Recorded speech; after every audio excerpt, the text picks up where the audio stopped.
There is no friend as loyal as a book. पुस्तकांपेक्षा loyal friend दुसरा असूच शकत नाही. फ्रेंड्स, पुस्तकांचं वाचन म्हणजे फक्त वाचन नसते, तर प्रत्येक पुस्तकासोबत आपण कन्व्हर्सेशन करत असतो. प्रत्येक चांगलं पुस्तक आपल्याला सांगतं की आपण काय आहोत आणि कुठे पोहोचू शकतो.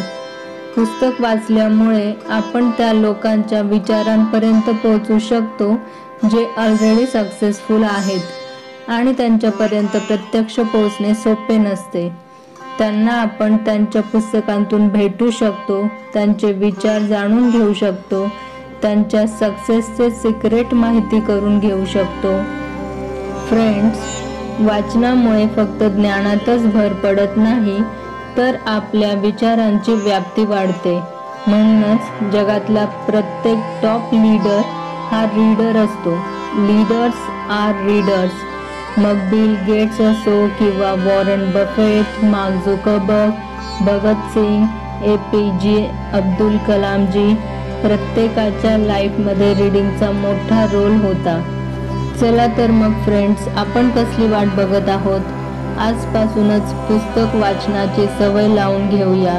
कारण आपल्यालाही जीवनात काहीतरी अचीव करायचं आहे. आपली ही मोठी स्वप्न आहेत आणि आजच्या फास्ट जगात प्रत्येक गोष्ट स्वतः ट्राय करत बसण्यापेक्षा त्या क्षेत्रातील सक्सेसफुल लोकांच्या अनुभवातून शिकणे कधीही उत्तमच. म्हणूनच त्यांचे अनुभव, त्यांचे सक्सेसचे सिक्रेट आपण त्यांच्या पुस्तकातून जाणून घेणार आहोत. आणि हो, तुम्हालाही बुक रीडिंग बोरिंग, कंटाळवाणं वाटत असेल तर व्हिडिओच्या शेवटी मी एक टिप शेअर करणार आहे, ज्यामुळे तुम्हाला बुक रीडिंग बोरिंग वाटणार नाही. सो व्हिडिओ नक्कीच शेवटपर्यंत बघा. आता मी काही पुस्तकांची नावं शेअर करणार आहे. जर तुम्ही पुस्तक वाचनात बिगिनर असाल किंवा कोणत्याही लेवलवर असाल, माझ्या मते ही पुस्तकं प्रत्येकाने आपल्या लाईफमध्ये ॲटलिस्ट एकदा तरी वाचायलाच हवी. ज्यांना आयुष्यात सक्सेसफुल, हॅपी आणि प्रॉस्परस व्हायचं आहे त्यांनी. ॲटलिस्ट एकदा असे का म्हटले आहे मी? कारण कोणतेही पुस्तक ॲक्च्युअली एकदा वाचून पूर्ण समजत नाही. जेव्हा आपण ते दुसऱ्यांदा, तिसऱ्यांदा वाचतो, तेव्हा प्रत्येक वेळी ते वाचताना नवनवीन उलगडा होत जातो. प्रत्येक वेळी काहीतरी नवीन गोष्टी समजतात. पण सध्या you must read at least once. Number 1, the power of your subconscious mind. आपल्या अवचेतन मनाची शक्ती. डॉक्टर जोसेफ मर्फी यांचे हे पुस्तक आहे. या बुकमध्ये त्यांनी आपल्या अवचेतन मनाच्या शक्तीबद्दल सांगितले आहे की एकदा जर आपण आपल्या आतली ही शक्ती ओळखून घेतली व तिचा वापर कसा करायचा हे जर आपल्याला समजले, तर जगात कोणतीही गोष्ट आपल्यासाठी अशक्य असणार नाही. Number 2, think and grow rich. Napoleon Hill यांचे हे पुस्तक आहे. नेपोलियन हिल यांनी जगातल्या 500 पेक्षा जास्त श्रीमंत लोकांचा इंटरव्ह्यू घेतल्यानंतर, तसेच त्यांचा 20+ इयर्सच्या रिसर्च नंतर हे पुस्तक लिहिले आहे. यावरूनच आपल्याला अंदाज येईल की किती पॉवरफुल हे बुक आहे. Number 3, atomic habits. James clear यांचे हे पुस्तक आहे.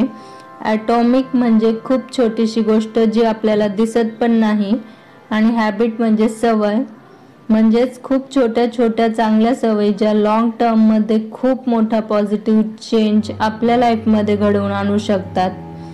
या बुकमधलं जेम्स क्लिअर यांचं हे सेंटेन्स किंवा हा थॉट मला खूप जास्त आवडला.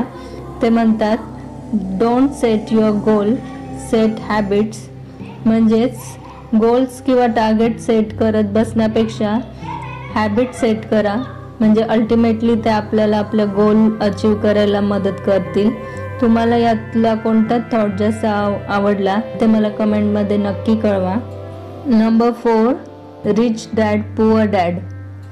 रॉबर्ट कियोसाकी यांनी आपल्या बुकमध्ये 2 माइंडसेटचे वर्णन केलेले आहे की कसे श्रीमंत माणूस कसा विचार करतो आणि गरीब माणूस कसा विचार करतो. श्रीमंत कसे डिसिजन्स घेतात, गरीब कसे डिसिजन्स घेतात. जर आपल्याला आपली फायनान्शियल कंडिशन बेटर करायची असेल तर नक्की वाचले पाहिजे असे हे पुस्तक आहे. Number 4, the magic of thinking big, बडी सोच का बडा जादू. नावावरूनच तुम्हाला कळलं असेल की हे बुक किती पॉवरफुल आहे. नक्की वाचा आणि मला कळवा. Number 5, the power of habits. या बुकमधून आपल्याला हॅबिट मागचे सायन्स समजते.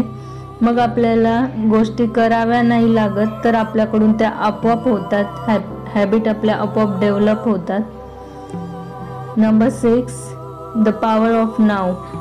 एकार्ट टॉल यांचे हे पुस्तक आहे. आपला भूतकाळ हा घडून गेलेला असतो तर भविष्यकाळ आलेलाच नसतो. पण आपला आत्ताचा क्षण ज्यात आपण जगत आहोत त्याची पॉवर काय आहे हे या बुकमध्ये सांगितले आहे. नक्की वाचा. Number 7, the alchemist.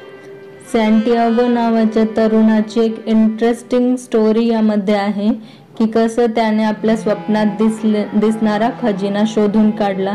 खूप इंटरेस्टिंग स्टोरी आहे. नक्की वाचा. Number 8, eat that frog. Brian Tracy यांचे हे पुस्तक आहे. यामध्ये त्यांनी सांगितले आहे की स्मार्ट वर्क आणि टाइम मॅनेजमेंट कसे करायचे.